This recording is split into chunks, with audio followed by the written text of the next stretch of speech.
pendapat korang dan jangan lupa follow channel ni. Timnas Malaysia gugur dari Piala Asia U23 setelah menelan kekalahan dari Timnas Vietnam. Tapi netizen Malaysia rame-rame puji Timnas Indonesia, cuy. Seorang netizen Malaysia bahkan bilang kalau seandainya Timnas Indonesia U23 diadu melawan Timnas Malaysia Senior, udah pasti Timnas Indonesia U23 lah pemenangnya.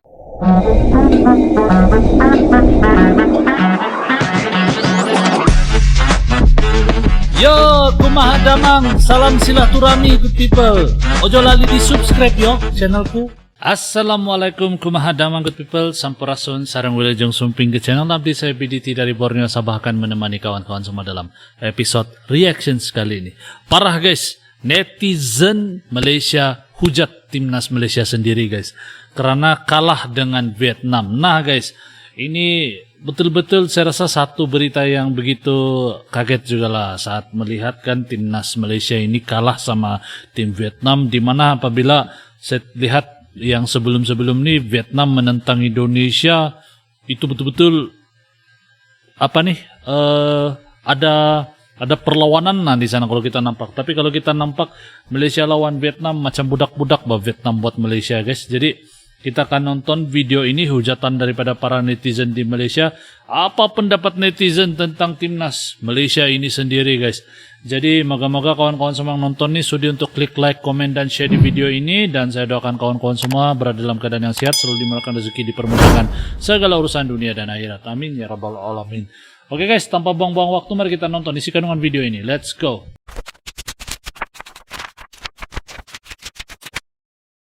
Malaysia, tiap-tiap bulan nak malukan negara.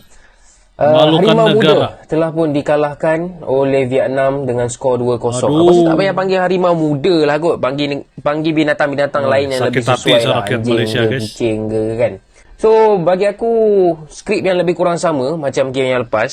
Dalam game yang lepas, aku dah cakap, kalau kita main dengan cara yang sama, kita takkan menang, kita takkan skor gol. Dan betul lah apa yang terjadi dalam game kali ini. Mungkin lebih baik sikit daripada game sebelum ni. Kita boleh pegang bola sebenarnya. Cuma nak bawa bola daripada defensive side kepada third box tu, aku tak tahulah. Macam kekurangan idea, kekurangan creativity. By the way, ini player Mukhairi ni betul ke dia pakai nombor 7? Sebab orang yang pakai nombor 7 selalunya superstar. Player paling power dalam team. Macam player paling hauk je kan. Tapi itulah hakikatnya guys. By the way, betul referee agak berat sebelah sebenarnya. Sebab seawal minit 12 kad kuning sudah pun dilayangkan. Dan bagi aku itu bukan kad kuning. Langsung tak layak untuk dapat kad kuning. Tapi kita dah tahu Vietnam memang selalu main macam tu. Di AFC ni guys. Dan masih lagi ada defensive mistake. Setiap game masih ada lagi defensive mistake. Kali ni dapat penalti lagi. Aku tak tahulah. Malaysia ni syarat dia memang kena dapat penalti kot setiap game. Yang aku tak sukanya bila dia dah buat foul tu, dia buat muka tak bersalah, dia buat muka terkejut. Itu kau dah main bola 10 tahun lah. Kau tahu kau buat penalti lah. Kan? So Malaysia kena lagi 2-0. Dengan kekalahan ini telah menyingkirkan Malaysia daripada Piala Asia Under-23 inilah. Maknanya memang takkan pergi ke pusingan seterusnya. Untuk ambil sijil penyertaan je lah. Kalau kau masuk Piala Asia ni untuk sijil penyertaan je, tak payahlah. Buat habis beras je. Okey, itu saja guys. Boleh komen pendapat korang dan jangan lupa follow channel ni. Timnas Malaysia gugur dari Piala Asia U23 setelah menelan kekalahan dari Timnas Vietnam. Tapi netizen Malaysia rame-rame puji Timnas Indonesia, cuy. Seorang netizen Malaysia bahkan bilang kalau seandainya Timnas Indonesia U23 diadu melawan Timnas Malaysia Senior, udah pasti Timnas Indonesia U23 lah pemenangnya, ucap netizen Malaysia. Sebelumnya, gua ucapin terima kasih nih kepada netizen Malaysia yang udah memuji timnas Indonesia. Jadi gini guys, banyak netizen Malaysia yang kecewa dengan timnas mereka karena nasib timnas Malaysia U23 senasib dengan timnas senior mereka yang sama-sama nggak lolos fase grup di Piala Asia. Bahkan kalau timnas Malaysia U23 kalah lagi di pertandingan terakhir melawan Kuwait, maka timnas Malaysia U23 pulang dari Piala Asia tanpa mengantongi 1 poin pun. Karena di pertandingan pertama mereka kalah dari Uzbekistan dan di pertandingan kedua mereka kalah lagi sama Vietnam. Makin kesini timnas Malaysia makin terpuruk aja secara kualitas cuy. Teringatnya gua dulu timnas kita sempat rivalan sama timnas Malaysia kan. Tapi sekarang kasihan juga ya ngelihat kualitas timnas jiran kita ngesot terus nggak ada kemajuan. Gimana kalau menurut kalian cuy? Kira-kira bisa nggak nih timnas Malaysia bangkit kembali? Nah guys, apa pendapat kawan-kawan semua? Lain macam. Aku baru lepas tengok Indonesia kit dada tu. 1-0 lawan Australia, Indonesia. Nak harap tim kita main macam tu. Haram. Ke laut dalam. Diorang menyajikan satu permainan bola sepak yang berkelas tinggi. Indonesia Keeper kelas tinggi. macam mana fit save bah dia? dia punya pemain. Keeper kita pegang bola pun terlepas. Pemain Indonesia fit bah. Orang, nampak betul bah beza. Lepas tu, perasan atau tidak, tak ada pun pemain yang dibagi IC secara percuma. Nampak? Okey je main. Sedap je main. Ya. Laju je main. Ini kita tergeh-geh bagi IC. Lepas tu itu yang dibagi kat kita. Itulah tengok pemain Indonesia guys. Kelapa betul. Walaupun tidak dibagi ke orang negara-negara terus kan, tapi mainan dorang Gila bagus. agaknya kan kita boleh dapat tengok tim Malaysia main macam tu. Level Malaysia sekarang, siapa pun tiap faham lah, Tak, guys. tak, aku tak nangis. Aku tak nangis. Hari tu pun aku tak nangis. Korang cakap aku nangis. Buat apa nak nangis pasal bola ni? Tak ada untung. Sedih guys kalau kita tengok. Tapi itulah. Sedih.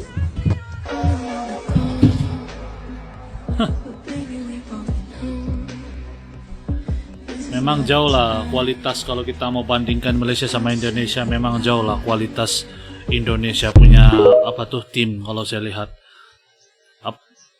Sempat mengejek Indonesia karena hanya mampu menang melawan Vietnam di kualifikasi Piala Dunia. Timnas Malaysia U23 terkena karma dengan kekalahan 2-0 atas 2-0. Vietnam malam tadi. Seperti yang diketahui, supporter Malaysia pernah bilang Indonesia berada di grup mudah karena segrup dengan tim ASEAN. Jumpa Vietnam kalah juga Malaysia. Semalam kita dapat berita tergempar yang mana Kim Panggon Kim Panggon mengatakan yang dia ingin meninggalkan Harimau Malaya. So bila aku baca statement ni, aku rasa okey je. Kau nak belah-belah lah. Kau pun bukanlah power sangat kan. Itu dalam hati aku lah sejujurnya. Sebab dia lah, boleh kata recently memang agak teruk lah performance Kim Panggon ni dengan taktikal yang merepek, dengan main long ballnya dekat Piala Asia hari tu masalah dan bukan juga dekat World Cup qualifier tapi pemain. So kalau di boleh Malaysia kata dalam 5 game ni, satu game sahaja yang kita berbangga, iaitu sewaktu imbang bersama Korsel seri dengan Korea. Yang tu je lah. Yang lagi 4 game ni semua kita rasa bukan setakat kalah, tapi rasa teruk gila game tu. Okay, so bila dapat tahu yang Kim Panggon ingin belah, so rasa macam okey lah, sebab dia sendiri nak belah kan. Tapi dengan cerita ini adalah berita palsu. Berita palsu. Kim Panggon mengatakan yang dia akan terus committed untuk membimbing Malaysia sampailah kontrak dia habis. So dia menafikan yang dia hantar surat kepada FAM. So guys, apa pendapat korang, dia ni nak berhenti ke tak nak ni? Kalau dia berhenti, korang suka ke tak? Ataupun korang rasa dia boleh pergi lagi? Kalau korang rasa dia patut berhenti, siapa coach yang layak dapat coach macam Sintayong kan bagus guys. Jangan cakap Bung Towel aku tak nak dengar nama tu. Okay guys, kalau korang suka konten-konten macam ni, jangan lupa follow Bro. Okay guys, jadi itu video yang saya mau kongsikan dengan kawan-kawan semua. Jadi itulah, netizen Malaysia betul-betul kecewa dengan timnas Malaysia guys. Dan itulah yang terjadi gitu. Jadi sekarang mungkin orang-orang di Malaysia boleh mendukung timnas Indonesia sebab nanti timnas masih beraksi kan. Sebab kalau Asia Cup memang Malaysia sudah out guys, gugur sudah. Jadi kita akan tunggu berita seterusnya ini, dan saya harap moga-moga satu masa nanti timnas Malaysia ini akan mengambil iktibar lah daripada timnas Indonesia. Kau tengok guys kalau kita lihat lah, semua timnas di Malaysia ini kan cepat-cepat semua masukkan dapat IC, tapi di Indonesia tidak guys, tidak terus dibagi ke warga negaraan. Tapi lihat dorang punya komitmen dan hasil itu bukan luar biasa, bukan alang-alang luar biasa guys. Kalau di Malaysia Saya tengok pemain dia macam malas guys. Itu kalau pendapat saya pribadi lah, malas. Macam dia punya permainan tidak begitu, tidak selincah dan tidak sefit tim-tim Asia yang lain lah gitu. Kalau menurut saya, terutamanya tidak setanding dengan Indonesia. Bukan memburukkan, tapi itu memang fakta guys. Banyak yang bisa melihat guys. Dan itu sajalah kalau pendapat saya pribadi setakat ini guys. Kalau ada kekurangan, kalau ada kesilapan, mohon maaf. Dan sampai di sini saja, kita akan jumpa lagi di video yang akan datang good people. Moga kawan-kawan semua suka dan terhibur dengan video ini. Kita akan jumpa lagi di video yang akan datang good people. Terima kasih kerana nonton. Assalamualaikum, salam santun dan salam Nusantara. Yo teman-teman, ojo lali di subscribe yo channelku.